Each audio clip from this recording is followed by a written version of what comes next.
Ladies and gentlemen, of course, especially ladies, let me welcome you to this new episode of High Heels of Bitcoin.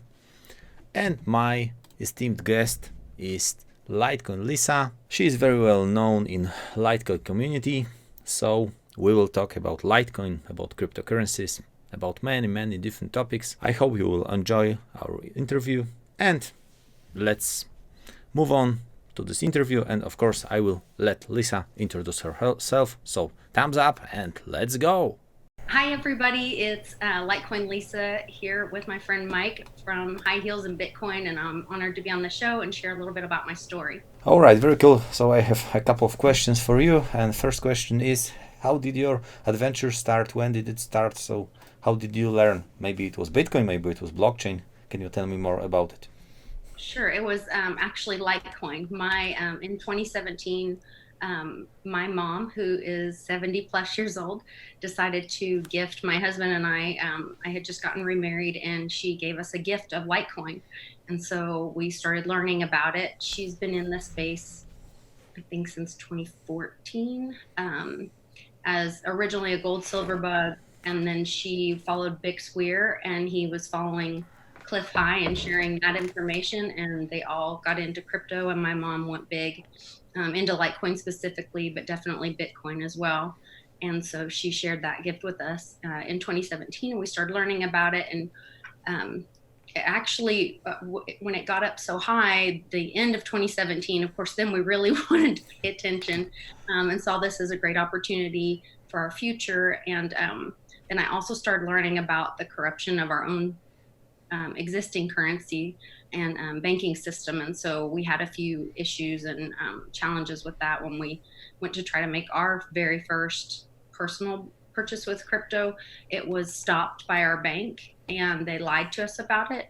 And we could see on the blockchain that or in Coinbase, where the effort or the ask had been made to make the purchase, but it was refused by the bank.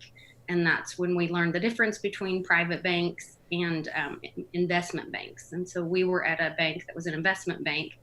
And so they can stop any purchase that they deem too risky, because the minute you put your money in their bank, it becomes their money. And so that just fueled us even more to get more and more involved in cryptocurrency. We have a good friend that had a significant loss when the crash happened in 2008, and they had all their receivables in the bank where it was supposed to be safe, and they had a significant loss from that. And so we believe that's coming again, especially with these $75 billion nights that have been happening in the US lately. And so we just really want to protect our future and be able to have the freedom to do what we want with our income, currency, money, savings. Yeah, I think it's true for the most of the people. When they start digging, they find out about how does current financial system work, how does bank lie, how do they lose money, and how our finances are not safe. They are not safe in the banks.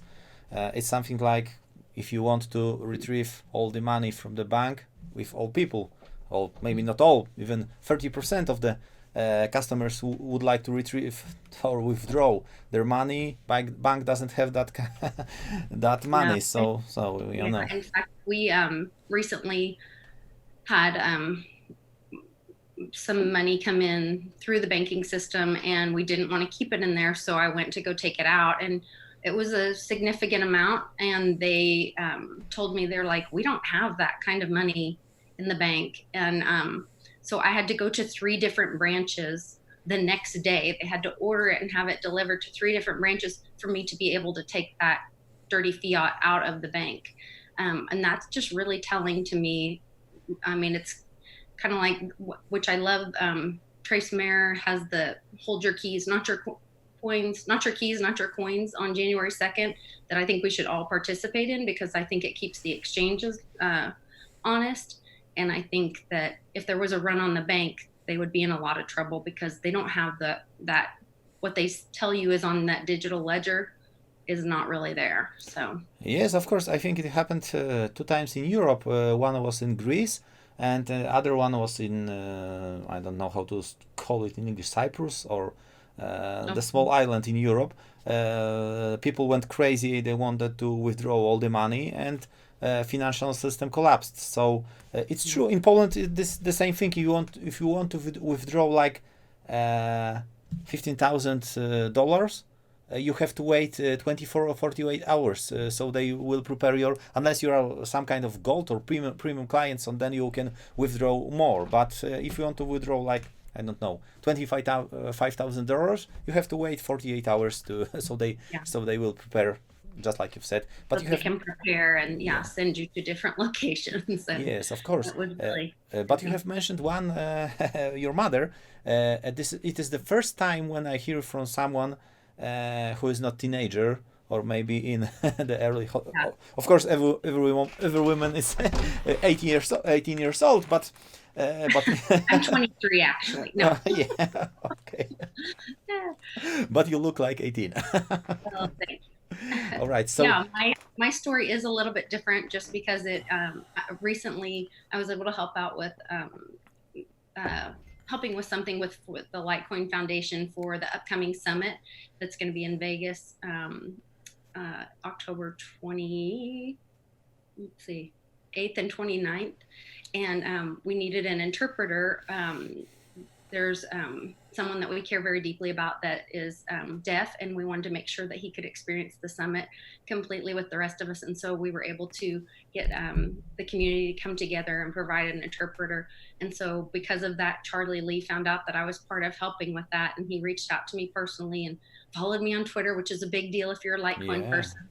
And then he sent me a message thanking me, and we got to share a little bit about my story. And I told him about how my mom, who's 70 plus, is a big Litecoin fan, and she got us into it, and that's kind of our family legacy is Litecoin because of that. And so she's always been a risk taker, and just had high risk tolerance in her life. She's had several different careers where she's very adventurous, and when she gets into something, she does all the research and gets completely involved in it. And so it's great to have her kind of as my crypto mentor, or to help guide us through this journey for sure. Well, we have a saying in Poland, it will be loose translation, something like if you don't risk, you don't drink champagne, or something like that. Ah. So say that again. If you don't research, you don't do champagne. If you don't risk. Oh, yes. Then you don't. No celebration without the risk. Oh. For sure. Well, she's done that, and I'm grateful that she was brave enough to share with us, because, and then of course when we got in, it was that high, and then we've been in this bear market, which for me has been great because we've had an opportunity to accumulate and to educate ourselves on it. I mean, if things kept going and we're in that bull market, I think that would be so scary because of the volatility early on when we were learning. So I hear people complain about this bear market, and I just think you're missing the opportunity. So yeah, I know, trust me, I know. When Bitcoin was about $3,000, the most popular question was, Mike, when will it rise? When we will start the bull market? When it hit like 5,000, people started asking when it will drop so I can buy more, because when it was 3,000, everyone believed it will go to 1,000, or maybe even less. And then when it reached 10,000, it was all right. Now I will just wait and buy more. And of course they won't buy more, even it would if it would go to 100 or something like that. Some people would still wait. And yeah, I think it's just an opportunity, and I think for us, it's a long-term commitment. We're not looking for quick buck. We're not traders. We're hodlers, and so we look at different opportunities for the long haul, and to put our money in something that we believe to be sound and true money. So that's kind of why we're driven to it or led to it. So well, I have started talking to some people recently, and we started to believe that maybe in our lifetime our financial system will not be connected to or ruled by our governments. Maybe it will be fully decentralized, and it will be like something for the people, and decentralized consensus, not something that governments control or something like that. But maybe it's just a wishful Well, thinking. and the governments don't even really control it. I mean, it's private banks. Yeah. It's our each country, or about every country, has their private banking system, which we've been told and taught in school that that's controlled by the government, but it's not. And so that's where all that manipulation happens. And just really, they're not looking out for us or the people. They're looking out for themselves and how did they make more money. And so that's where Bitcoin, and even I see Trump blaming the Fed, and I believe that he'll get rid of the Fed, that he'll get rid of our central banking here in the U.S. And then he hires, Judy Shelton at the Treasury, and if you listen to her interviews, she says we need to go back to something like a gold standard, but for the digital age. And to me, that is Bitcoin. And so he can get on Twitter and say he doesn't like it. And I think he's brilliant, because if he said he liked it, people would hate Bitcoin and attack it just because Trump said he liked it. Yeah. But with him saying he doesn't, which really, his statement really wasn't even Bitcoin. He was talking about the Libra currency, which is centralized. And yes, that's not the same thing. But he mentioned, or people assumed that he was talking about Bitcoin. And so then it was brilliant, because he can say that it's not right. And then the most brilliant people that know Bitcoin are going to fight and defend. And he doesn't have to be the one and take all that. So, I mean, I think he's 10 steps ahead of everybody. And I think he wants to get rid of the central bank and help the American people and help the world have a true currency. Yeah, I think United States are quite different, because as far as I know, in United States the central bank, or this Fed like you call it, it's not something that is a government issued. It is something in private, like private bank. In Poland we have national bank, and it's fully controlled by the government. So it's like government picks the president of the bank and something like that. So you cannot even start your even account in this national bank. It only works with something like our government, big institutions, other banks, or something like that. Only banks can start an account in our national bank. So it's quite different in here and in Europe, of course, than in United States. In United States, this Federal Reserve is, as far as I know, just a commercial bank.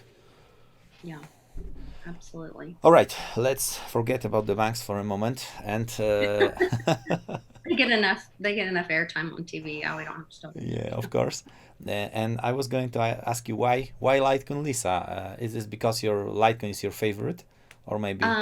Well, it is my favorite. Partially because that was our first coin that we were involved in. But there's another fun story behind that. So I had been watching Bitcoin Ben, and he started saying he wanted to do this global adoption tour. And he's like, hey, if you want me to come to your city, message me, whatever. So I start Twitter stalking him, and I say, hey, I have this marketing company and I do events, and I'll do your press releases. I can get a location for you. Come to Oklahoma City, have your first meetup. So he agrees to do that, which I was thrilled. We were able to host an event at Rococo's, which is a restaurant that a friend of mine owns. It's a large restaurant, and we had over 200 people show up. And during that time, John Kim, who is the Litecoin evangelist, he was wanting to come to the event. He has a son that lives close by, and he was going to be visiting him. So he said, well, I'll watch my kid's football game and come up. And at that time, John Kim was staying in like his car sometimes in these terrible roach motels. And I'm a mom of 5. I have, and I've fostered and adopted for years. I have 2 biological kiddos and 3 that we've adopted. And I just couldn't imagine this guy who's out there pushing for Litecoin and doing all this work for the community and sleeping in these horrible hotels. And I was worried, like, his wife is probably worried. So I talked to my husband and I said, I'm going to offer for John Kim to stay with us. And so he did. And that turned into a great week where we got to be really good friends. And he was able to come in and talk to, my husband runs a dealership for Subaru here in Oklahoma City. And he had been working for the past year to get them to start accepting cryptocurrency, Bitcoin, Litecoin specifically. and through Alliant Payment Systems. And so John Kim was able to come into some of those meetings and be a part of that, which was really great and fun. And he got the Litecoin family, which is a huge community of people that love and support each other, and love and support our coin. And we're very active in the community. We actually spend our Litecoin. We replenish it, but we spend it. And so we were there, and John Kim was encouraging me to get on and start doing videos and stuff. And I was like, okay, well, so if Ben is Bitcoin Ben, I guess I'm Litecoin Lisa. And he said, yeah, you are. Run with it. So that's how I was named Litecoin Lisa, and started my videos and started just interviewing. I started interviewing with my mom. I've interviewed my daughter, who we gave all our kiddos the opportunity last Christmas if they could either have $100 dirty fiat or they could have 4 Litecoin. And so both of our daughters, my husband and I's daughters, both said they'd take the Litecoin. So they downloaded a wallet. We sent them some Litecoin. It was really cool. And then they've watched the price go up and up and up. And so we're like, it's so funny because, you know, the boys all took their $100 and spent it and didn't think twice about it. And it's gone. And now the girls will show the boys their wallet on their phone and show that even now, where it's $75 or $70 or whatever, they're still up. And so that's been really exciting to share all that as well. You know what? It is very cool because in Poland, Litecoin is not so popular. Of course, it's one of the major cryptocurrencies, but it's considered just a smaller brother of Bitcoin, a little faster because Bitcoin is slow. But people look at Litecoin something like, all right, it is faster than Bitcoin, but there are even faster cryptocurrencies. It it's also never had any downtime in 7 years. It hasn't been hacked. It's and they've taken the risk of trying things for Bitcoin. So it's really a great partnership with Bitcoin and strengthens Bitcoin as well. So we're big fans of Litecoin. Yeah, you've mentioned you have told your kids that fiat money are dirty. I don't know if you have heard it, but I think it is 1 in every 10 $100 bills has traces of cocaine. So or more probably. Yeah. Yeah. I wouldn't be surprised at all. Yeah. Well, and when we're talking about dirty, we're talking about dirty, manipulated money. Yeah. You know, that you're losing 7%. If I put dollars in a safe somewhere next year, they're worth 7% less. And right now, Bitcoin and cryptocurrencies are some of the top performing assets. They did a study recently, and they were outperforming the S&P. I think the S&P was like, it took you 23 years in the S&P to have the same gain that you would have in Bitcoin or cryptocurrencies in the last 4 years. So that's a significant another piece of the puzzle. So for me personally, the worst thing in the banking system is something called, I think it's called fractional reserve system. So banks don't need to have all the money. So when you deposit something like $100, they can borrow to the people something like, I don't know, 1,000 or something like that. It's it's very bad for the system, and this system it will collapse. It will collapse someday. I am sure of it. In Switzerland, there are banks that have all your money. So when you deposit your money, you have to pay for their protection. It's not like you have the negative interest rates. Yeah, of course. And I think the U.S. is now. I mean, we barely have any interest rate, but we're still barely positive. But I think we're going there. I think we're going to negative interest rates, and I think hopefully that will be. I mean, it's going to be painful for everyone, but that will be hopefully the collapse of the U.S. dollar, and then maybe we can hopefully move over to Bitcoin and cryptocurrency and have that truth in currency. Yeah, all right. And now we are back again to the banks. So back on the banks, sorry. But it is the main reason. I mean, I recently got a Divi node. I have some friends that are with the Divi project and were educating me about it. And so we invested in a Divi node, and we're running a master node on that, and have already had some rewards come in, which I was really shocked to see how quickly it was rewarding. And then last night, one of the main guys with the project, Jeff McCabe, was texting me, and he's in Costa Rica, and he said, hey, do you know now we can send it through SMS? So you don't need Wi-Fi now to send, and you don't have to download a wallet. He texts me some Divi, and it's on my phone, and it's a text stream or message, and then you can write the word help, and it gives you all the code words, so you can send the Divi from there. You can check your balance. You can deposit more. It was really interesting, and I just saw that as like maybe the first granny wallet, the first wallet that you don't have to, because when I do talk to people about adoption and having Litecoin and Bitcoin and different coins, you have to first get them to understand that we're already in a digital currency. Everything's just on a ledger. Yeah. There's not money there.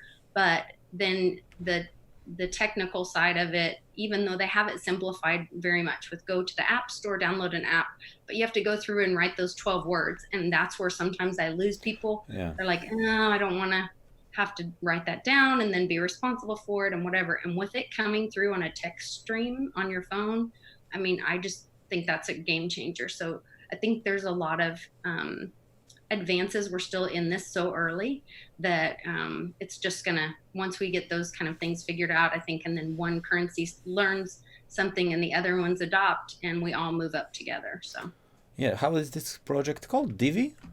Divi, D-I-V-I, diviproject.org.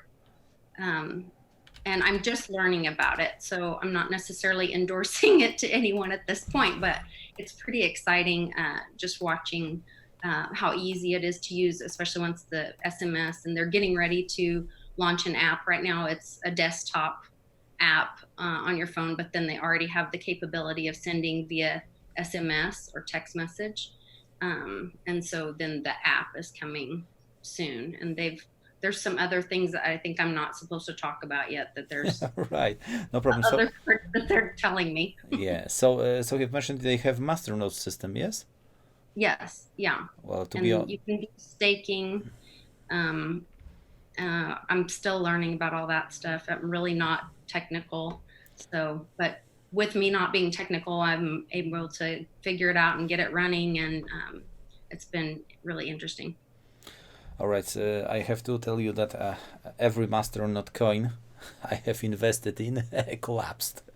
So, Okay. In my community, masternodes, except Are Dash, of course, except Dash, because Dash is one of the, I think, is the most expensive masternode still. Okay. It was worth over $1 million in Oh, wow. 2017. Yeah, so it was just for early adopters. But now I have invested in, like, I don't know, 4 or 5 projects, and each and every one of them is now basically Crap. dead. Like, doesn't make it. It happens because sometimes people don't realize. So when you buy a cheap masternode, everyone can buy it. So Right. it will create great inflation because there will be more and more and more and more coins. So masternode must be expensive. So most people won't invest in it. So it won't collapse. But that's only my theory. All right, let's move on. And It's a learning project for me. I'm learning about, and I'm willing to learn and, help move the community along. So. yeah, okay. So are you full-time in crypto, or you have a normal job? I don't have any normal jobs at all, but I have several jobs. I have a marketing company. My biggest client is my husband's business, the Subaru store, where I do all the community outreach and partner with. They have what's called the Subaru Love Promise, and so they have different areas where Subaru loves the earth, Subaru loves pets, Subaru loves to learn, Subaru loves to care, and so that's really fun for me, just because my history and my background is in nonprofit. So then I'm able to partner with these nonprofits and coach them on how they can get more impressions out there for us and for them, and they can get more support from us. So that's one of my favorite things to do, and I really love that. And then I recently started another business with one of my friends to do some topicals with CBD. My daughter, who I adopted and helped her get a heart transplant when she was 3 months old. And then she developed cancer when she was 7, and we fought it for as long as we can. She passed away at 7.5, but there was every 3 hours there were 30 minutes where we couldn't use traditional pain medication to help her. And so we had a friend that brought some cannabis infused products to us, and we were able to give her some relief. And so then one of my good friends is a licensed esthetician here in Oklahoma, and she started developing some topical products to help people with pain and inflammation. And so I'm using my marketing skills to help with that, and we're going to work on either giving a portion of our proceeds and or some of our products to people who are fighting cancer. And I have a strong connection with the Leukemia Lymphoma Society. I was recently nominated Woman of the Year for Leukemia Lymphoma Society in Oklahoma, and we raised over $73,000, and were able to choose a research project to honor my daughter, and they named it after my daughter. And so that's also stuff that's near and dear to my heart. So those are just some of my jobs. Yeah, I'm sorry. I'm sorry to hear that. Please accept my condolences. But I know I know what you mean, because my grandfather died because of cancer, and he had his I don't remember right or left leg cut off, because he had something like, let me check how it is called. All right. Melanoma. Yes, melanoma. Yeah, it's one, and it was. I don't know. His leg was becoming something like black, and in his last I don't know, months, I was with him when he died, and in his last months he was taking morphine because pain was unbearable. So you understand well. And actually, my partner, that's the esthetician, her mother lost her leg to melanoma, and so she's very passionate about using cannabis to treat for pain and for prevention. And she think, a lot of people don't understand melanoma is not about getting a sunburn.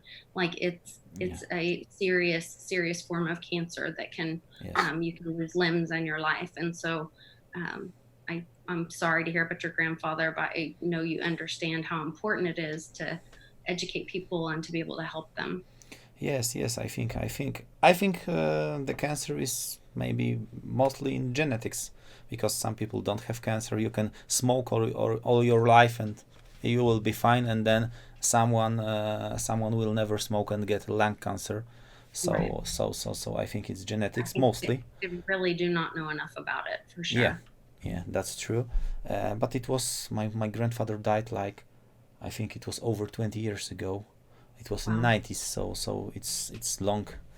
Well, basically, I am almost 40 years old, and both my grandmothers and my grandfathers died some time ago, or maybe even more than a few years ago. So it's like, I don't know. I believe that they are in better place. So. Yeah, I can promise you they are. I have a good friend that she helps parents who have lost their children, and she's really helped me to get to a better place and realize I can still connect with my child and that I will see her again. And so that's been really helpful. Her name's Amy Fulmer, and I have her on my channel every once in a while, so just to help encourage parents and family members that have lost someone, just to know that they are in a better place and you will see them again, and you can talk to them and connect with them now. So all right, let's move on. Not what you're expecting, huh?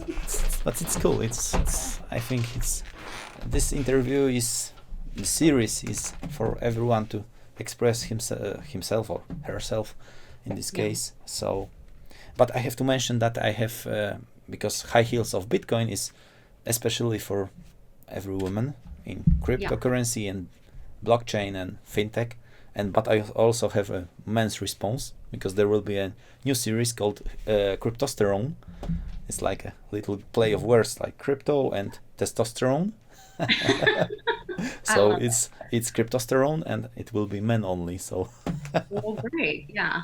Well, and I think that there's a lot of great voices and Yeah. great minds. I mean, I recently was in Philadelphia for Bitcoin Ben's meetup, and I stayed at the Airbnb with him and the Wild West Crypto Show guys, Drew and Brent, and then Jörg Molt. I got to meet him. He's a partner of theirs with some of their projects, and his associate Angie. And um, I could have listened to them talk. Well, I did listen to them talk for hours. They would talk about different cryptocurrency projects or how to help businesses use blockchain, and then how you would need to encrypt the information before you put it in so that it could be private. It was just really interesting. I learned a lot and made some new friends as well. So honored to meet those people. Yeah, I can listen to people and talk to them all day and all night and learn new things.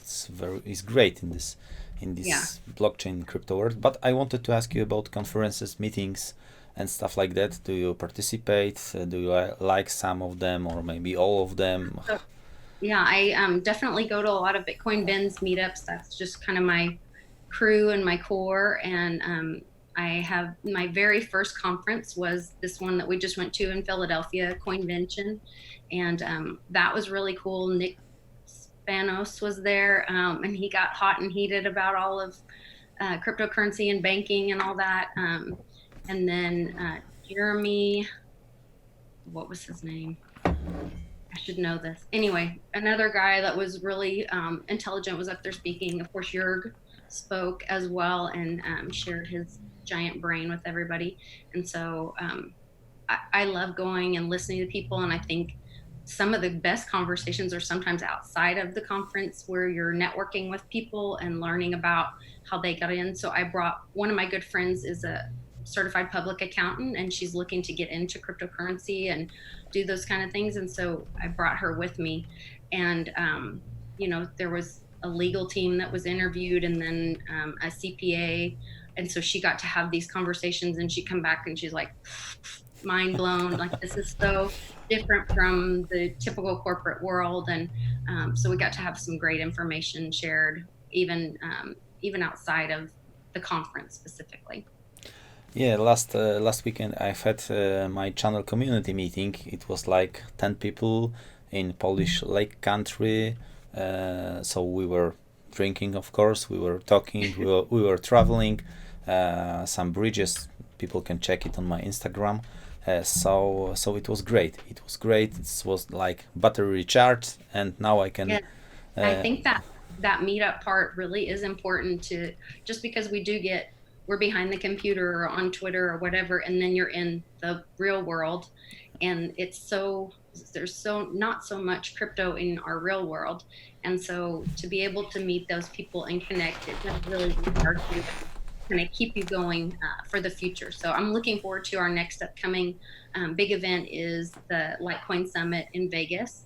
And so we'll all be there, and it's a couple days. It's the 2 days before World CryptoCon for the week there in Vegas. And so we'll be at the Cosmopolitan for the Litecoin Summit, and hope to see everybody there. because old people like me, I don't know what kind of generation am I, because I don't follow them X, Y, Z's and Yeah, other stuff. I don't even know I what think generation am I. But I still prefer meeting people in real life than sitting behind the computer screen and talking to them. I like talking in real life. Real life. yeah, My son, I think he prefers talking through Messenger or Zoom or stuff like that. But right. I try to teach him that meeting people in real life is much better than sitting behind the computer. Well, and you can really see that person's whole heart and Yeah. how they interact with others as well. So yeah, I think it's important. Yeah. All right. So, by the way, I was going to ask you, do you know Charlie in person or just? Only through Twitter. I mean, he reached out to me, followed me, and then reached out to me and sent me a message and was really kind, asking about my story and how I got involved in it. And so we had just because my story is so unusual, we had a nice chat for a few minutes on Twitter. But no, I haven't met him in person yet. Yet. Yeah. I was going to say that. All right. So another question, another topic, because it's women's point of view. Because most of my interviewees say that men are okay. It's still blockchain. Crypto world is full of men. It's like, I don't know, 5% of women in this world. But men can be different. Some can be respectful, but some can be. How are your experiences with men? Do they treat you well, or maybe? For the most part, I have had really positive experience with men in this space. I think a lot of that is the way I carry myself and the boundaries that I put up. If somebody is inappropriate with me, then I don't tolerate that. I don't want to be spoken to like that. And so I think you teach people how to treat you. Now, saying that, have I had people be inappropriate and then get their multiple sites to harass me? Absolutely. And so in that case, I just try to block as many of those as I can, and I keep my head up and move forward, because I'm not going to give people like that my energy. That's not why I'm in this space. I'm not in this space to be sexualized or to be harassed. And so I want to build community, and I want to help push blockchain and cryptocurrency forward. And so those are the things that I focus on. Yeah, that's very cool. But I think there should be some, because I have heard in Poland, I consider it normal, but in United States you can be called sexual offender when you say, for example, I tell you that you are a beautiful person and you are offended. So I hope you are. I'm not offended. I think that's flattering and kind. I think when someone starts using vulgar terms Yeah. or stating things, then there's a line there. And I think the other thing, I think that right now we are in the early adopter phase still, because yes, cryptocurrency is heavily men, and I think they've been allowed to have kind of that locker room talk. And now the space is changing, Yes. and women and more professional people are coming into the space. And I think crypto Twitter is going to have to grow up to stay in the game. Yes, I of don't course. think. I agree. And I was going to say that I usually say that in this case, Litecoin, I usually say that Bitcoin doesn't care if you're a man or you're a woman. If you know if you know what you are doing, then you're okay. And most of the community is okay. I think most of my interviewees say that men are okay. They don't feel disrespected or something like that. But of course, sometimes stupid things happen. Life is life. All right. And most women, especially if you're an attractive woman, you've been dealing with that outside of crypto your whole life, and so you learn to have boundaries and how to carry yourself. And not that you can prevent someone else's actions, because you can't, but you can choose not to engage with that and encourage it. These women that encourage it and sexualize themselves and then claim victim, I Yeah. have a hard time feeling sorry for. So you have to show your value outside of that. Tak. Yes, of course. I almost started talking to you in Polish. Yes, I agree, because when you flash your tits, I'm sorry that I use this, then you don't expect to be treated seriously, because I watch Instagram all the time, and I have to remove many profiles because they are not Well, then serious. they're not bringing, there's no valuable content that they're bringing to the space. It's just a distraction, and really that's not Yes, well, valuable. for So some uh, for I some do people it may be very valuable. right, but they're usually on other sites as well. Yes, of course. So they get Of that course. value. Okay, all right. Moving on. Let me ask you about your future plans. Do you want to be where you are, or you want to move on? What do you want to Uh, do? I'm really excited. I've gotten connected with Blockchain Media Group, which is a group that they're looking to have a channel on Amazon Prime. And so I'll be involved in that project. Oh, cool. I'm actually going to be on with John Tobacco tomorrow on Liquid Lunch TV. And that's a show that's on, it's through Fox, and it's a webcast on Newswatch TV, and so he does a 2-hour show and asked to have me on. So I'm excited about that, and I'll just see where the future leads with those kind of things. All right, and then now let's move outside of the crypto world, and let me ask you about your hobbies, about your things that you do outside of the crypto world. I don't know. Mostly I am momming it and being a wife, and those are my favorite things to do.